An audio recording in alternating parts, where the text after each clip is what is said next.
My name is Christine, a 41-year-old housewife.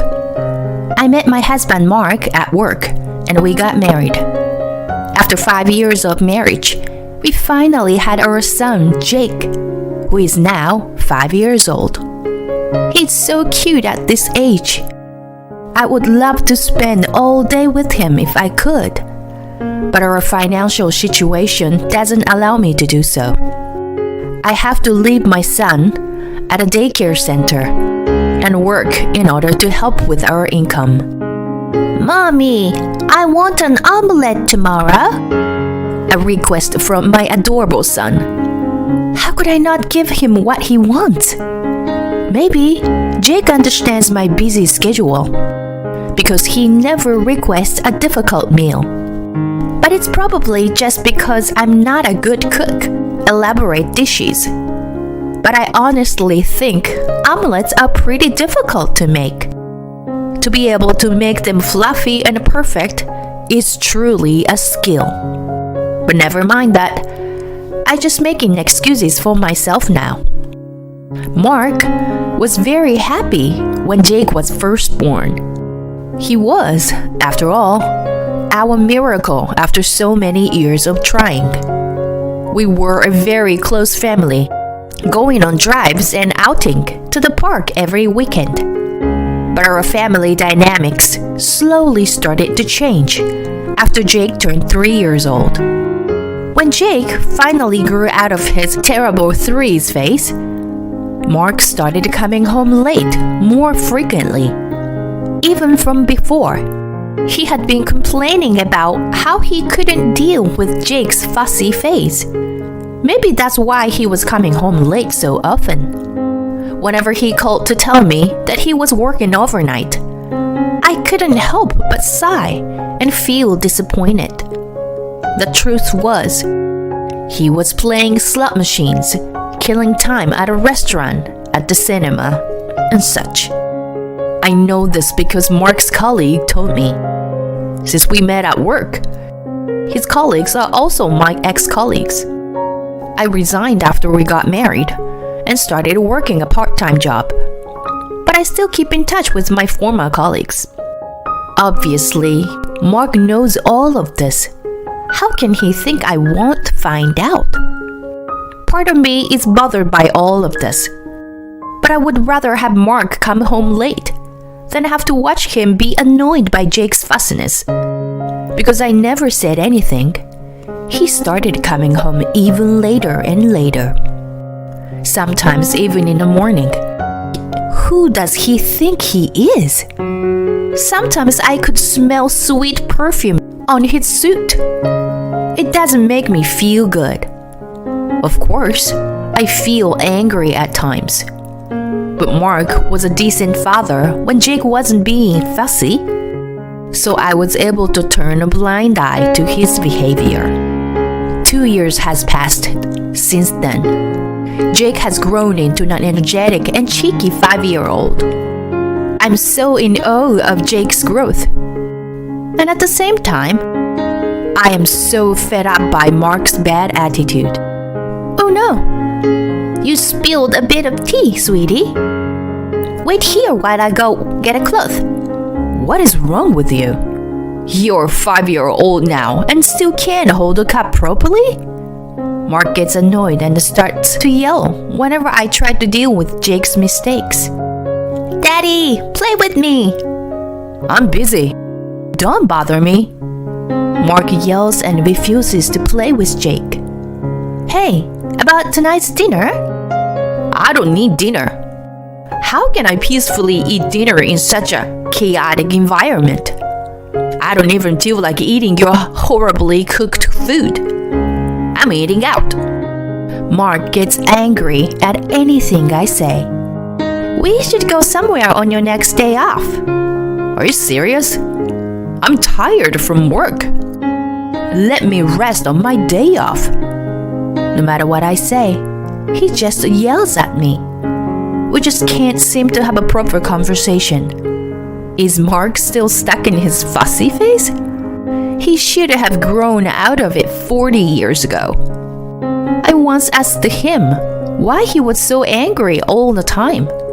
And he got angry, as always, and said, "It's because you are useless, obviously. And you're passing that gene on to Jake." I wish he turned out more like me. What a horrible thing to say. Jake is both of ours. At least he has a handsome face like me. He was basically saying that all of Jake's good qualities are from him, until the bad qualities are from me. I just couldn't believe his audacity. My frustration with Mark continued to grow. His words and actions were causing me a lot of emotional pain. I was considering divorcing him too. He was one strike away from ending our marriage because of his behavior and lack of respect for our family. Yet, I stayed because I still had love for my husband. Even though Jake was scared of Mark, he still loved him too. I was so tired of being with my husband who was hardly ever in a good mood. But I didn't have the courage to break up our family. One day, my husband brought up something. What? A trip? Yes, with some colleagues from work. You know them, don't you? The ones I'm close to. Oh, the two guys who were enjoying their single life? Yeah, them. They're going on a trip together, so I decided to join them. Seriously? What's wrong with that? I've been patient for a long time. This family takes up all my time. I never had time for myself.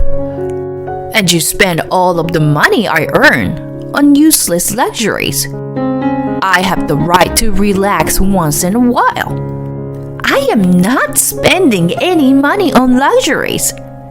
We live so frugally since you only give me the bare minimum amount of money. This was the truth.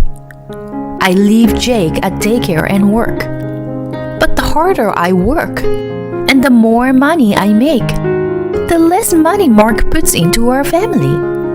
I actually put more into it than him, while he is probably playing around and spending whatever he has left. Otherwise, there is no way he could afford to pay for this trip. Shut up. I'm going away for a week from tomorrow, whether you like it or not. And you better not complain. Tomorrow? I was surprised about the trip in general, but was even more surprised that it was from tomorrow. I could feel my blood start to boil. I was about to argue back when I heard, Mommy! Jake, who was supposed to be sleeping, had woken up. I ran to him, flustered. I'm sorry, Jake. Did I wake you up? Come on, let's go back to your room, so Mommy can sleep with you. But the moment I touched his body to put him to sleep, I knew something was wrong. Jake, your body is so hot. Mommy, my head hurts. Jake? I looked at Jake's face, and the next moment, his eyes had rolled up and he collapsed. Panicked, I called an ambulance. Mark, who I naturally thought would accompany me, refused to come with us. There were so many things I wanted to say, but time was of the essence. I had no choice but to get into the ambulance alone. Thankfully, the test results showed that it was not a serious illness, but Jake was admitted to the hospital for more tests just in case. I called Mark to give him updates. What do you want? I can tell he's extremely annoyed, but I don't have time to worry about it. I explained to him what had happened and asked him to bring a change of clothes for the hospital stay. Are you joking? That was his response. He continued, I can't make it. What? I said I can't make it. I don't want to be late for tomorrow's trip. So, I'm going to stay at my colleague's tonight. Are you serious? Your son is in the hospital, and you're still going on a trip? Of course I am. He doesn't need me there for a simple checkup. Jake is suffering from high fever. So? There's nothing I can do. Yes, there is. I asked you to... Oh, I have to go. I'll make sure to buy you a souvenir. No, wait. He hung up. Mark one-sidedly ended the conversation and hung up on me. I called him again, but it went to his voicemail immediately. You son of a bitch. You turned off your phone. Unfortunately, I didn't have his colleague's phone number. What an asshole! My anger echoed through the hospital. In the end, I called my parents and asked them to help me. I thought about Mark's behavior. He abandoned his son in the hospital. That's 2 strikes. The 3rd strike is just around the corner. I could feel it. 3 days later, the tests are over, and Jake is back to his usual energetic self. The results showed no problems, and he would be discharged from the hospital tomorrow. I planned to buy some pudding for him. I got up and turned my cell phone to check my messages. That's when it happened. My cell phone suddenly started vibrating. I almost dropped it, but I grabbed it in time to see that I was getting a call from a former colleague, Cindy. Hello? My former colleague's voice sounded panicked. Christine, where are you? Huh? I'm at the hospital. Never mind that. It's an emergency. Apparently, your husband died in an accident. I didn't know what she was talking about. Without thinking, I replied, What? This is a joke, right? But I continued to hear her voice on the other end of the phone, and I ran out in a panic. My husband had passed away. That fact alone was shocking. But my colleague continued.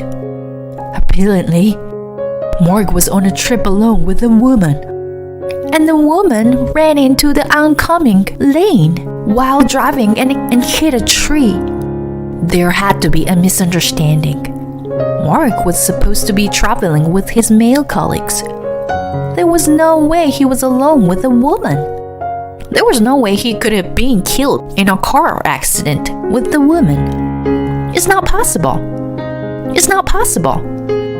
In a panic, I called my parents and asked them to look after Jake. I rushed to the hospital where my husband was admitted. In the midst of my panic, I suddenly wondered why they called the company before me. Anyway, it seemed like it wasn't a lie, so I had to hurry. According to my former colleague, the men who were supposed to be with my husband were safe. Obviously, that's because they weren't together. Mark didn't even bother briefing them about his made-up alibi. He was with another woman. That's 3 strikes. 3 strikes and you're out. I wondered if he really died. I needed to verify the facts of the situation. Honey! A rattle opened the hospital room. There was only one person in the room, and it was undoubtedly Mark. The bandages wrapped around his hands and feet looked painful, but his chest was moving up and down. He was breathing. It seems like Cindy's information that he had passed away was wrong. Mark was alive. You're alive, I murmured, moving closer to him. When I looked at his face, I could see that his eyes were slightly open. It could have been my imagination, but he seemed a little shaken. Maybe he didn't think the company would contact me right away. My husband spat out in his usual grumpy tone. Took you long enough. Your husband's been in an accident, and it takes you ages to get here. You useless piece of shit. Well, good to see he is still his usual self. He looks pretty battered. But it seems he only broke his left hand and right leg. Apparently, the rental car was a wreck though. What a lucky guy. I'm glad you're okay, I tell him. To which he replies, You better take good care of me. He's definitely feeling fine. Good to know. Well, let's get to it, shall we? You may have escaped death, but you don't get a pass on 3 strikes. I took out a sheet of paper. When I say I'm glad you're okay, I'm talking about your right hand. If you had broken your right hand, you wouldn't be able to hold a pen to sign this. What are you talking about? I unfolded the paper in front of a very confused Mark. Huh? What? Divorce papers? Yes, I was preparing it, which is why I got here late. I know you're injured, so I'll just leave it here. Make sure you sign it. You must be joking. Why would I sign this? Well, you told your girlfriend you were getting a divorce, didn't you? The reason you came home late every night was because you were with her. Was this trip a prenuptial trip too? Good for you. Now you can marry your sweet Michelle. How do you even know her name? Because I spoke to her, obviously. In fact, before coming to Mark's hospital room, I stopped by the woman he was with room. She was also in the same hospital. I asked for the woman who was in a car accident and immediately found her.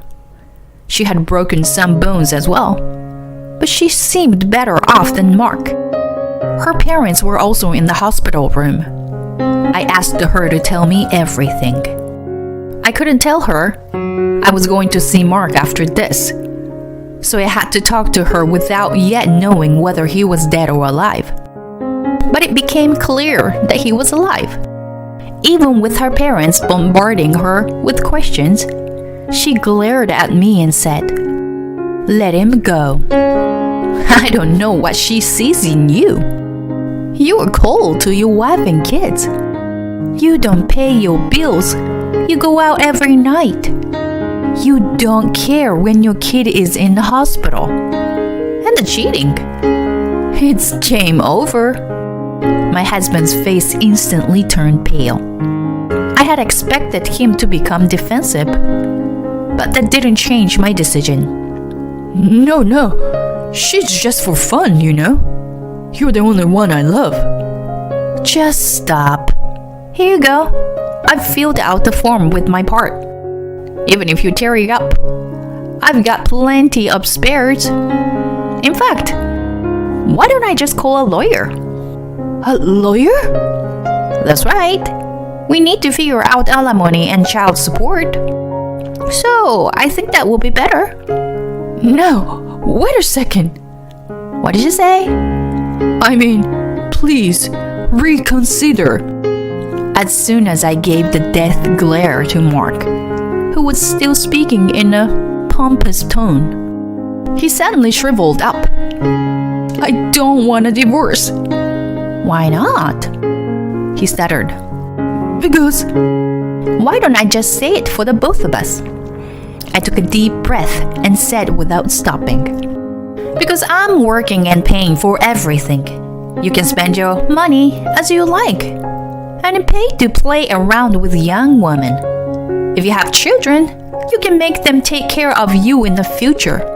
And you can sit back and enjoy life while your wife does all the dirty housework. A wife at home for the security. And a girlfriend to have fun with. What a great life.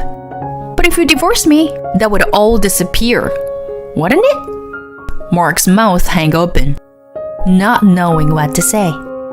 Did he lose his voice or what? No response. Sorry to have to tell you that your perfect life plan is now ruined. You can make a new life plan with Michelle or whoever you like. But my son and I will not be part of it. Just pretend you died and have a new life. I said everything I wanted to say. I turned to leave the hospital room. Wait! I heard my husband's pathetic voice over my shoulder, but kept walking. In the coming days, I hired a lawyer and started divorce proceedings.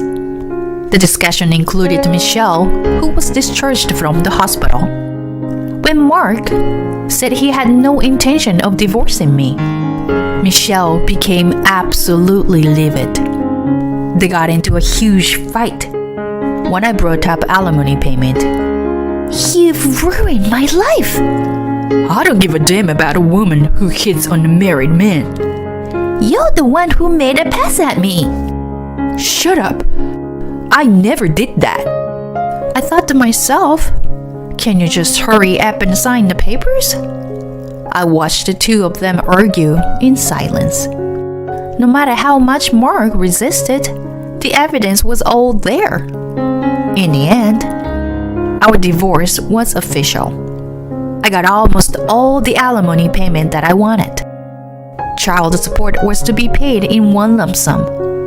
After all the discussions were over, my lawyer and I left the room.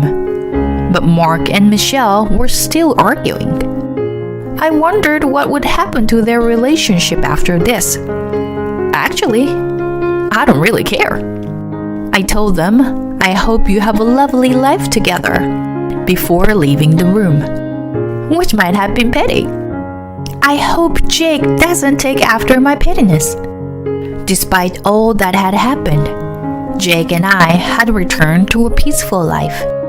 Jake, who no longer had to worry about Mark's mood, had become surprisingly cheerful. Seeing this, I regretted not getting a divorce earlier. Mark's attitude must have caused my son so much pain. It was the same for me. How could I have clung to such a horrible husband? Living with just the two of us, I realized something. We were perfectly fine without Mark. In fact, every day is a joy.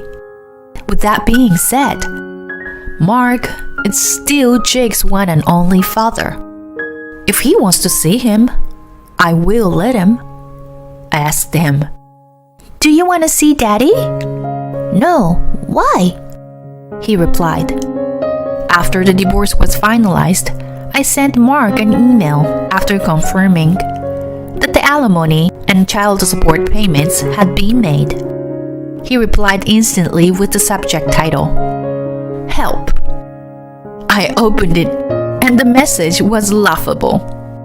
Apparently, my former colleague had spread the story about his cheating to the whole company. Mark, stressed from all the painful stares and gossip, kept making mistakes at work. As a result, he had to leave the company. My parents have cut me off, and I have nowhere to go. I can't live like this. Please help me. Can you believe it?